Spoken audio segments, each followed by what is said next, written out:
ہفتے کے دن یا حیو یا قیوم، خدا کی قسم 1 گھنٹے میں دولت ملے گی، جھوٹ لگتا ہے تو آزما لو۔ بسم اللہ الرحمن الرحیم۔ محترم ناظرین، ہفتے کے دن میرے بھائیوں میری بہنوں، ایک وظیفہ پڑھ لیں، خدا کی قسم دولت رکھنے کی جگہ نہیں بچے گی۔ 1 دن کے اندر اندر انشاءاللہ اللہ پاک نے چاہا تو یہ وہ مجرب وظیفہ ہے کہ پڑھتے ہی انشاءاللہ آپ لوگوں کی جو حاجت ہے، جو مراد ہے، فوری طور پر وہ حاجت بھی آپ کی پوری ہوگی اور مراد بھی آپ لوگوں کی پوری ہوگی۔ اپنا دل بالکل چھوٹا مت کرنا، اللہ پاک کی ذات پر پورا یقین، پورا بھروسہ کرتے ہوئے یہ چھوٹا سا وظیفہ اپنی زندگی میں ایک مرتبہ کر لو۔ ہفتے کے دن ظہر کی نماز جس وقت پڑھ لو، کوشش کرنا جائے نماز پر بیٹھے بیٹھے یہ ایک تسبیح، یہ وظیفہ جس طریقے سے بتاؤں گا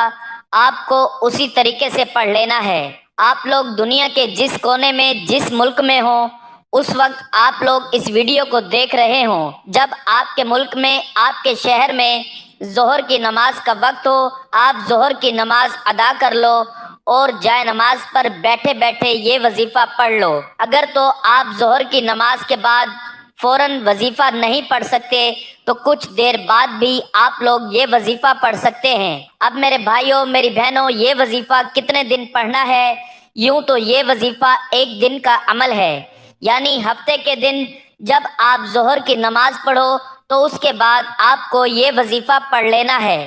لیکن کچھ میرے بھائی بہن اکثر سوالات کرتے ہیں کہ ہم روزانہ بھی پڑھ سکتے ہیں؟ تو نہیں، روزانہ آپ یہ وظیفہ نہیں پڑھ سکتے۔ جس دن میں آپ کو بتا رہا ہوں صرف اسی دن ہی پڑھنا ہے۔ اس کا میں آپ کو پورا طریقہ بتاؤں گا۔ یہ وظیفہ آپ لوگ ہفتے کے دن ظہر کے بعد جب پڑھیں گے، جیسے ہی آپ لوگ جائے نماز پر سلام پھیر لیں، اتحیات میں جس طرح بیٹھتے ہیں ویسے ہی بیٹھے بیٹھے آپ کو یہ وظیفہ پڑھنا شروع کر دینا ہے۔ میری بہنیں بھی اس وظیفے کو پڑھیں اور میرے بھائی بھی اس وظیفے کو لازمی پڑھیں۔ میرے بھائی اگر مسجد میں نماز پڑھتے ہیں تو وہاں پر جائے نماز پر بیٹھے بیٹھے یہ وظیفہ پڑھ لیں، اور اگر گھر میں پڑھتے ہیں کسی وجہ سے تو نماز کے فوراً بعد کوشش کریں یہ وظیفہ پڑھ لیں۔ خواتین مرد دونوں کا طریقہ ایک ہی جیسا ہے۔ اس طریقے سے میرے بھائی بھی پڑھیں گے اور میری بہنیں بھی اسی طریقے سے پڑھیں گی۔ آپ پر جتنا بھی قرضہ ہو، جتنی بھی آپ کی مشکلات ہوں، انشاءاللہ یہ 1 دن کا عمل کرنے سے سارے مسائل حل ہو جائیں گے۔ جس کسی کو میں نے اس عمل کا بتایا، راتوں رات ان کی زندگیوں میں دولت آنا شروع ہو گئی۔ کچھ لوگوں کو تو ایسا بھی دیکھا ہے کہ ظہر کی نماز کے بعد کا جو یہ وظیفہ ہے، اس وظیفے کو میں نے جس ترتیب سے بتایا، ظہر کے بعد فوراً لوگوں نے پڑھ لیا تو عصر سے پہلے پہلے ان کو رزق اور پیسوں کا بندوبست ہو گیا۔ اتنا تیز وظیفہ ہے اور جلد اثر کرنے والا، غیبی طریقے سے دولت اور پیسوں کو لانے والا یہ تیز ترین وظیفہ ہے۔ مطلب یہاں وظیفہ پڑھا وہاں پر کام ہو گیا۔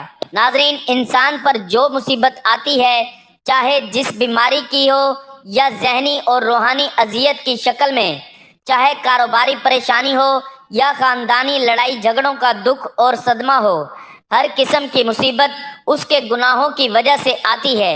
اس لیے اس سے نجات پانے کے لیے فوراً سچی توبہ کرتے اللہ تعالیٰ سے معافی مانگنی چاہیے، کیونکہ اللہ تعالیٰ توبہ کرنے والوں سے محبت کرتا ہے اور اس کی پریشانیوں اور مصیبتوں کا ازالہ کر کے اسے خوشحال بنا دیتا ہے۔ انسان میں گناہوں اور رذائل کی جانب رغبت کا میلان موجود ہے۔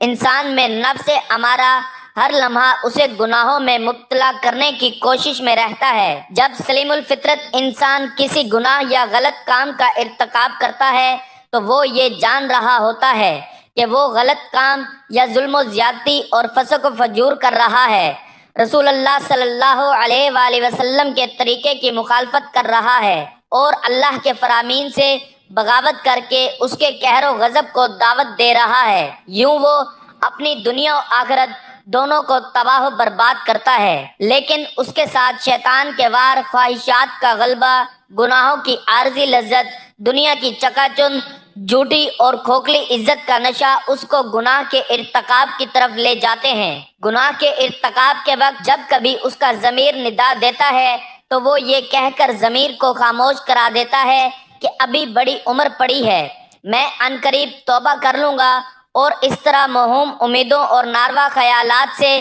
دل کو بہلاوا دیے رکھتا ہے اور گناہوں کی گہری دلدل میں دھنستا چلا جاتا ہے۔ در حقیقت گناہ انسان کے حق میں نہایت خطرناک ہیں، اس سے دنیا اور آخرت دونوں برباد ہو جاتے ہیں، اور گناہ کا اثر جسم میں زہر کی طرح سرایت کر جاتا ہے۔ آدم کے جنت سے نکلنے اور ابلیس کے ملعون ہونے کی وجہ بھی یہی گناہوں کی نحوست تھی۔ قوم نوح اور عاد و سمود کو بھی گناہوں کی پاداش میں عذاب سے دوچار کیا گیا۔ گناہوں کے بے شمار برے اثرات اور نقصانات ہیں، جن میں چند درج ذیل ہیں۔ علم نور الہی ہے، اور گناہوں کے ارتکاب کی وجہ سے انسان علم سے محروم ہو جاتا ہے۔ امام شافعی فرماتے ہیں، میں نے اپنے استاد وکیع سے کمزور حافظہ کی شکایت کی تو آپ نے مجھے ترک معاصی کی نصیحت فرمائی، اور آپ نے یہ بتایا کہ علم ایک نور ہے اور اللہ کا نور گنہگار کو نہیں دیا جاتا۔ گناہوں کا ایک اثر یہ بھی ہوتا ہے کہ انسان کی روزی اور رزق میں تنگی آ جاتی ہے۔ حصول رزق اور فراغی معاش کے لیے ترک گناہ سے بہتر کوئی چیز نہیں۔ اللہ تعالیٰ فرماتے ہیں، جو شخص اللہ سے ڈرتا ہے اور گناہوں سے باز آ جاتا ہے، اللہ اس کے لیے مشکلات سے نکلنے کا کوئی راستہ پیدا کر دے گا اور اسے ایسے راستے سے رزق دے گا جدھر اس کا گمان بھی نہ جاتا ہو۔ گناہ گاروں اور اللہ کے درمیان دوری ہو جاتی ہے اور دل کا سکون نہیں ملتا۔ اللہ کی عظمت کم ہو جاتی ہے، تبھی تو انسان گناہ کرتا ہے۔ اللہ کی محرمات کی اہمیت نہ رہی تو دل پر پردہ پڑ جاتا ہے اور مہر لگ جاتی ہے۔ جب انسان اللہ کو بھول جاتا ہے تو اللہ انہیں بھول جاتا ہے، انہیں برباد کر دیتا ہے۔ ذلت و رسوائی ان کا مقدر ہو جاتی ہے۔ جن لوگوں نے اللہ کے اوامر و احکام کو برباد کیا وہ اللہ کے عطاب کا نشانہ بنتے ہیں۔ اللہ بڑا بے نیاز ہے، جبکہ بندہ ہر لمحے اس کا محتاج ہے، پھر وہ اس کے ذکر سے کیسے غافل رہ سکتا ہے؟ اور اگر غافل رہتا ہے تو اپنی جان پر خود ظلم کرتا ہے، کیونکہ اللہ تو اپنے بندوں پر کبھی ظلم نہیں کرتا، بلکہ لوگ اپنی جانوں پر خود ظلم کرتے ہیں۔ اس کا حال ایسا ہوتا ہے جیسے اس کے پاس تلوار تو موجود ہو مگر نیام میں زنگ آلود ہو۔ گناہوں سے دل زنگ آلود اور مفلوج ہو جاتا ہے۔ نفس امارہ تو برائی کا حکم دیتا ہی ہے، وہ شہوات و خواہشات اور گناہوں سے قوی، دلیر اور درندہ صفت بن جاتا ہے، جبکہ نفس مطمئنہ تو مر چکا ہوتا ہے۔ ایسا شخص دنیا میں اور برزخ میں مر چکا، اور آخرت میں بھی اس کے لیے کوئی خیر نہیں، اس کے عذاب بھی اس سے غداری کرتے ہیں۔ اگر وہ اللہ کو یاد کرتا ہے تو دل ساتھ نہیں دیتا، زبان ذکر کرتی ہے تو دل غافل ہوتا ہے۔ یوں سمجھیں کہ ایک بادشاہ کے پاس لشکر تو ہے، لیکن جب وہ اس لشکر سے دشمن سے مدافعت کرنا چاہتا ہے تو شکست کھا جاتا ہے۔ ہر آدمی جانتا ہے کہ ہر اچھے یا برے عمل کا رد عمل ضرور ہوتا ہے۔ دنیا میں پیش آنے والے حالات پر سب سے زیادہ اثر انداز ہونے والی چیز انسان کے اچھے یا برے اعمال ہیں، جن کا براہ راست تعلق اللہ تعالیٰ کی خوشنودی اور ناراضی سے ہے۔ کسی واقعے اور حادثے کے طبعی اسباب جنہیں ہم دیکھتے، سنتے اور محسوس کرتے ہیں، وہ کسی اچھے یا برے واقعے کے لیے محض ظاہری سبب کے درجے میں ہیں۔ سادہ لوگ حوادث و آفات کو صرف طبعی اور ظاہری اسباب سے جوڑتے اور پھر اسی اعتبار سے ان کو حوادث سے بچاؤ کی تدابیر کرتے ہیں۔ شرعی تعلیمات کی روشنی میں بحیثیت مسلمان ہمیں یہ اعتقاد رکھنا ضروری ہے کہ یہ سب کچھ اللہ تعالیٰ کے حکم اور امر سے ہوتا ہے، جس کا عقل اور حواس خمسہ کے ذریعے ادراک کرنے سے ہم قاصر ہیں۔ وحی الہی اور انبیاء علیہ السلام کے ذریعے اللہ تعالیٰ نے جزا و سزا کا جو نظام سمجھایا ہے وہ ہمیں اس غیبی نظام کے بارے میں آگاہ کرتا ہے۔ وہ یہ کہ کسی بھی واقعہ اور حادثہ کا اصل اور حقیقی سبب اللہ تعالیٰ کی رضامندی اور ناراضی ہے۔ اللہ تعالیٰ نے حالات کو خواہ اچھے ہوں یا برے انسانی اعمال سے جوڑا اور وابستہ فرمایا ہے، چنانچہ انسان کے نیک و بد اعمال کی نوعیت کے اعتبار سے احوال مرتب ہوتے ہیں۔ صحت و مرض، نفع و نقصان، کامیابی و ناکامی، خوشی و غمی، بارش و خشک سالی، مہنگائی و ارزانی، بد امنی و دہشت گردی، وبائی امراض، زلزلہ، طوفان، سیلاب وغیرہ یہ سب ہمارے نیک و بد اعمال کا ہی نتیجہ ہوتے ہیں۔ بالفاظ دیگر ان سب احوال کے ظاہری اسباب کچھ بھی ہوں مگر حقیقی اسباب ہمارے نیک و بد اعمال ہوتے ہیں۔ اس طرح کے خوفناک اور عبرت انگیز واقعات خواہ انفرادی ہوں یا اجتماعی دراصل اللہ تعالیٰ کی طرف سے الارم اور تنبیہ ہوتے ہیں تاکہ انسان اپنے اعمال کا محاسبہ کرے اور کوئی تنبیہ اس کے غفلت شعار دل کو جنبش دینے میں کامیاب ہو جائے۔ جب بھی میں کہتا ہوں اے اللہ میرا حال دیکھ، حکم ہوتا ہے کہ اپنا نامہ اعمال دیکھ۔ دنیا میں پیش آمدہ اچھے یا برے واقعات سے حاصل ہونے والا انسانی تجربہ بھی اسی پر شاہد ہے کہ بہت سارے لوگوں اور قوموں پر اللہ تعالیٰ کی نافرمانی کی وجہ سے دنیا میں ہی مختلف قسم کے عذاب آئے ہیں۔ مثلاً کوئی مسخ کیا گیا، کوئی زمین میں دھنسایا گیا، کوئی دریا میں غرق کیا گیا، کوئی طوفان کی نظر ہوا۔ ان تباہ شدہ اقوام کی بستیوں کے کھنڈرات آج بھی اس تحقیق پر دائل ہیں کہ نافرمانی سبب پریشانی ہے۔ اللہ تعالیٰ نے قرآن مجید اور حضور صلی اللہ علیہ وآلہ وسلم نے احادیث مبارکہ میں اعمال کی حسب نوعیت تاثیرات کو جیسی کرنی ویسی بھرنی کے بمصداق مختلف پہلوؤں اور طریقوں سے بیان فرمایا ہے۔ امت کو بد عملیوں کے برے نتائج سے آگاہ فرما کر اعمال کی اصلاح کا حکم دیا ہے۔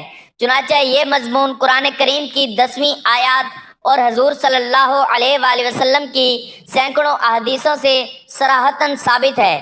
اللہ تعالیٰ کا ارشاد ہے، ترجمہ: جو کوئی نیک کام کرے گا خواہ مرد ہو یا عورت بشرط یہ کہ صاحب ایمان ہو تو ہم اسے پاکیزہ یعنی عمدہ زندگی دیں گے۔ اس آیت میں اللہ تعالیٰ کا فرمان ہے کہ نیکی پرسکون زندگی کا سبب ہے۔ چنانچہ دو چیزوں ایمان اور اعمال صالحہ کے موجود ہونے پر اللہ تعالیٰ نے حیات طیبہ یعنی پر لطف اور پرسکون زندگی عطا فرمانے کا وعدہ کیا ہے۔ عام آدمی بھی یہ آیت پڑھ کر یہ نتیجہ نکال سکتا ہے کہ ایمان اور اعمال صالحہ نہ ہو یا کوئی ایک نہ ہو تو حیات طیبہ یعنی پرسکون زندگی نصیب نہ ہوگی بلکہ پریشان زندگی نصیب ہوگی۔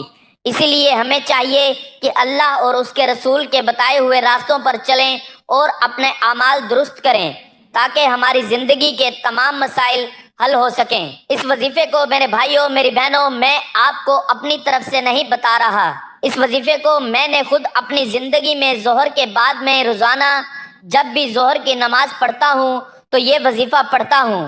یہ وہ وظیفہ ہے کہ اس وظیفے کو پڑھتے ہی آپ کی کوئی ایسی حاجت ہے، کوئی ایسی مراد ہے جو پوری نہیں ہو سکی، کوئی ایسی خواہش ہے، کوئی ایسی بڑی مراد آپ چاہتے ہیں۔ مثال کے طور پر آپ چاہتے ہیں کہ کوئی بہت بڑی رقم آپ کو مل جائے تو آپ کی کوئی بڑی سے بڑی حاجت مراد ہوگی، یہ وظیفہ پڑھتے ہی فوراً پوری ہو جائے گی۔ جو تنگ دستی کی وجہ سے مشکلات کا شکار ہوتے ہیں اور وہ اپنی تنگ دستی کے لیے مختلف راستے بھی اختیار کرتے ہیں، وہ کبھی کسی سے تعویذ مانگتے ہیں اور کبھی کسی عالم کے پاس جاتے ہیں مگر ایسے اعمال درست نہیں کرتے۔ ان کی اپنی غلطیاں ہی ہوتی ہیں، کوتاہیاں ہی ہوتی ہیں جو ان کا رزق کم کرنے کا باعث بنتی ہیں اور وہ ان مشکلات کا شکار رہتے ہیں۔ تو آج ہم آپ کو ایسی چیزوں کے بارے میں بتانے والے ہیں کہ وہ کون سی عام غلطی ہیں جو ہمارے رزق میں مشکلات پیدا کر دیتی ہیں اور اللہ تعالی ہمارا رزق تنگ کر دیتا ہے۔ آپ کو حدیث مبارکہ کی روشنی میں بتائیں گے کہ کس وجہ سے اللہ تعالی انسان کا رزق کم کر دیتا ہے۔ اس کے بعد کسی قسم کے ٹوٹکے، کسی قسم کے تعویذ نہیں لینے پڑیں گے۔ ہاں، وظائف ضرور کرنے ہوں گے جو آپ کے لیے آسانی پیدا کریں گے، جتنے چاہیں کر سکتے ہیں۔ اللہ تعالیٰ کا نام لو، اللہ تعالیٰ سے مانگتے رہیں تو بے شمار نعمتیں اللہ پاک آپ کو عطا فرما دیتے ہیں۔ سب سے پہلا عمل جو ہے وہ یہ ہے کہ جوتے پہن کر یا کھڑے ہو کر یا ننگے سر کھانا کھانا رزق میں کمی کا باعث بنتا ہے۔ بہت سے لوگ جوتے پہن کر کھانا کھا رہے ہوتے ہیں یا جلدی جلدی میں کھڑے ہو کر کھانا کھا رہے ہوتے ہیں۔ ہم بہت سی ایسی خواتین کو بھی دیکھتے ہیں جو ننگے سر بھی کھانا کھا رہی ہوتی ہیں۔ مثلاً ہمارے گھروں کی عورتیں بھی ننگے سر کھانا کھا بھی رہی ہوتی ہیں اور کھانا دے بھی رہی ہوتی ہیں، جس کی وجہ سے ہمارے گھروں کا رزق تنگ کر دیا جاتا ہے۔ دوسری وجہ یہ ہے کہ بیت الخلاء میں ننگے سر جانا بھی ہمارے رزق میں کمی کا باعث بنتا ہے۔ عام طور پر دیکھا جاتا ہے کہ جب وہ بیت الخلا جاتی ہیں تو ان کا سر ننگا ہوتا ہے، یہی ننگا سر ان کے رزق میں تنگی کا باعث بنتا ہے۔ اس بات سے خواتین کو گریز کرنا چاہیے کیونکہ اس سے رزق میں تنگی پیدا ہو جاتی ہے۔ ایک زمانہ تھا جب مہمانوں کو رحمت سمجھا جاتا تھا، مگر آج کل کے دور میں مہمانوں کو زحمت سمجھا جاتا ہے۔ یہ عادت، یہ سوچ، یہ خصلت بھی گھروں میں، معاشرے میں رزق کی تنگی کا باعث بن رہی ہے، بلکہ بن چکی ہے۔ تو ہمیں چاہیے کہ مہمان کو رحمت سمجھیں کیونکہ مہمان اللہ پاک کی طرف سے رحمت لے کر آتا ہے۔ بعض چیزیں چونکہ شریعت میں ہیں تو اس میں چونکہ ایسے مراحل آتے ہیں کہ ہر شخص اس کا متحمل نہیں ہوتا، تو ہر ایک کے سامنے بیان کرنا مشکل ہو جاتا ہے۔ لیکن صحابیات اور صحابہ جب بھی کوئی ایسی بات کرتے جس کے اندر حیا کا پہلو ہوتا تو یہ آیت پڑھا کرتے، اللہ ذوالجلال کی ذات حق کو بیان کرنے میں حیا نہیں، انسان ہے۔ ایک شخص سے یہ غلطی ہوئی کہ اس کے پاس عورت آئی اور اس نے اسے چمکارا، نتیجتاً وہ پریشان ہوا اور اللہ کے رسول صلی اللہ علیہ وآلہ وسلم کے پاس گیا اور اس نے اللہ کے رسول صلی اللہ علیہ وآلہ وسلم کے ساتھ ہی نماز پڑھی، اس قدر پریشان کہ کیا بنے گا۔ قیامت کے دن تو اللہ کے رسول نے فرمایا، کیا تم نے ہمارے ساتھ نمازیں پڑھی ہیں کہ نہیں؟ کہا نماز تو پڑھی ہے۔ فرمایا نیکیاں برائیوں کو ختم کر دیتی ہیں۔ یہاں پہاڑ کی بات آئی ہے، رسول اللہ صلی اللہ علیہ وآلہ وسلم نے فرمایا کچھ لوگ تہامہ سفید پہاڑ جو تہامہ میں ہیں اتنی نیکیاں لے کر آئیں گے، اللہ انہیں دھول بنا کر اڑا دیں گے۔ اللہ کے رسول کیوں؟ فرمایا اس لیے وہ نمازیں بھی پڑھتے ہوں گے لیکن جب انہیں برائی کا موقع ملتا ہے تو اللہ کی حرمتوں کو پامال کرنے میں کبھی بھی نہیں شرماتے، اور یہ اس وقت ہوگا اگر اس نے توبہ نہیں کی۔ اگر توبہ کر لے تو وہ شرک بھی معاف ہو جاتا ہے۔ اس لیے علماء یہ کہتے ہیں کہ آثار روشنی میں کہ انسان کی توبہ اگر ہو جائے تو اس کی مثال ایسے ہی ہے کہ ایک چڑیا کے منہ میں مٹی ہو اور وہ سفر کرے، اور سفر بھی سمندر کے اوپر کرے، ہر دو حالتوں میں وہ سمندر کا لقمہ بنے گی۔ جب تھک کر گرے گی تب بھی پانی میں، اور اگر پیاس لگ جائے گی تو اس کی چونچ میں یا پانی پیے گی یا مٹی گرے گی۔ اسی طرح اگر انسان سچی توبہ کر لیتا ہے، اگر وہ سر سے پاؤں تک گناہوں میں ہے، اللہ کا یہ وعدہ ہے صرف گناہ معاف نہیں کروں گا، ان کو نیکیوں میں تبدیل کر دوں گا۔ تو توبہ کر لینے سے سب گناہ معاف ہو جاتے ہیں۔ اسی لیے عبداللہ ابن عباس کہا کرتے تھے صغیرہ گناہ بار بار کرنے سے صغیرہ نہیں رہتے، کبیرہ بن جاتے ہیں، اور استغفار کر لینے سے کبیرہ نہیں رہتے، وہ بھی معاف ہو جاتے ہیں۔ تو اللہ ذوالجلال ہم سب کو معاف فرمائے اور گناہوں سے بچائے۔ ناظرین اپنے اعمال پر توجہ دیجئے، حقوق العباد لازمی پورے کیجئے اور حقوق اللہ کا بھی خیال رکھیے کیونکہ اللہ کا بھی حقوق تلفی کرنے والوں کو پسند نہیں فرماتا۔ قیامت کے دن اللہ اپنے حقوق تو معاف فرما دے گا مگر حقوق العباد یعنی اللہ کی مخلوق کے حقوق جو آپ نے ادا نہیں کیے ہوں گے ان کو معاف نہیں کرے گا، ان پر آپ کو سزا دی جائے گی اور آپ کی نیکیوں سے ان حقوق کو ادا کیا جائے گا۔ اب میرے پیارے بھائیوں، میری بہنوں، آج کا وظیفہ وہ مجرب تسبیح ہے۔ آج کا جو مجرب عمل ہے اس عمل کو سمجھ لیں۔ سب سے پہلے ہفتے کے دن ظہر کے بعد آپ لوگ کیا کریں گے؟ جیسے ہی آپ لوگ جائے نماز پر سلام کے بعد بیٹھ جائیں گے، جس طرح اتحیات میں بیٹھتے ہیں ویسے ہی آپ لوگ جائے نماز پر سلام کے بعد بیٹھ جائیے گا۔ ایک مرتبہ درود پاک پڑھ لیجئے گا، کوئی سا بھی درود پاک پڑھ لیں، درود ابراہیمی پڑھ لیں، صلی اللہ علیہ وآلہ وسلم پڑھ لیں، یا جو درود پاک پڑھنا چاہیں آپ لوگ ایک مرتبہ کوئی سا بھی درود پاک پڑھ لیجئے گا۔ درود پاک پڑھنے کے بعد میرے بھائیوں، میری بہنوں، آپ کو آج کا جو عمل ہے، آج کا جو وظیفہ ہے، یہ بہت آسان سا وظیفہ ہے۔ اتنا آسان ہے کہ کوئی چھوٹا بچہ بھی بڑے آرام سے، سکون سے، آسانی سے اس وظیفے کو پڑھ لے گا۔ آپ لوگ ایک مرتبہ درود پاک پڑھ لیں، ایک مرتبہ میرے ساتھ بھی پڑھ لیں۔ اللہم صلی علی محمد وعلی آل محمد کما صلیت علی ابراہیم وعلی آل ابراہیم انک حمید مجید۔ اللہم بارک علی محمد وعلی آل محمد کما بارکت علی ابراہیم وعلی آل ابراہیم انک حمید مجید۔ تو درود پاک پڑھنے کے بعد آپ کو 3 وظائف پڑھنے ہیں، تینوں الگ الگ پڑھنے ہیں۔ جو میرے بھائی بہن پڑھنا نہیں جانتے وہ بھی ویڈیو دیکھیں کیونکہ اتنا آسان وظیفہ ہے کہ وہ خود بھی آرام سے پڑھ لیں گے۔ اوپر دیکھا ہوگا کہ یہ وظیفہ یا حی یا قیوم کا وظیفہ ہے، لیکن آج آپ کو 2 وظائف اس کے ساتھ پڑھنے ہیں۔ اب درود پاک پڑھنے کے بعد آپ کو پہلے نمبر پر وظیفہ پڑھنا ہے یہ وظیفہ میرے عزیز ساتھیوں، میری پیاری بہنوں، میرے بزرگوں، آپ نے اپنی زندگی میں بہت بار پڑھا ہوگا، یا مسبب الاسباب۔ یہ وظیفہ آپ لوگ اپنے سیدھے ہاتھ پہ پڑھ لیں یا تسبیح کے دانوں پہ پڑھ لیں، تسبیح نہ ہو تو سیدھے ہاتھ پہ پڑھنا شروع کر دیں۔ پہلے نمبر پر آپ کو یہی وظیفہ پڑھنا ہے، یا مسبب الاسباب۔ یا مسبب الاسباب کا جو وظیفہ ہے، اس وظیفے کو 21 مرتبہ پڑھ لیں۔ فوراً سے دوسرے نمبر پر آپ کو جو وظیفہ پڑھنا ہے، اس وظیفے کو آپ نے اپنی زندگی میں بہت بار پڑھا ہوگا۔ یہ وظیفہ آپ کو میں پڑھ کے بھی سناتا ہوں۔ یہ جو دوسرے نمبر پر وظیفہ ہے، یہ اسی طرح پڑھیں گے۔ سب سے پہلے آپ لوگ ایک مرتبہ پڑھیے گا، یا اللہ یا رحمانو، تو یہ ایک ہو گیا۔ پھر دوسری بار پڑھیے گا، یا اللہ یا رحمانو، یہ 2 ہو گیا۔ یا اللہ یا رحمانو، یہ 3 ہو گیا۔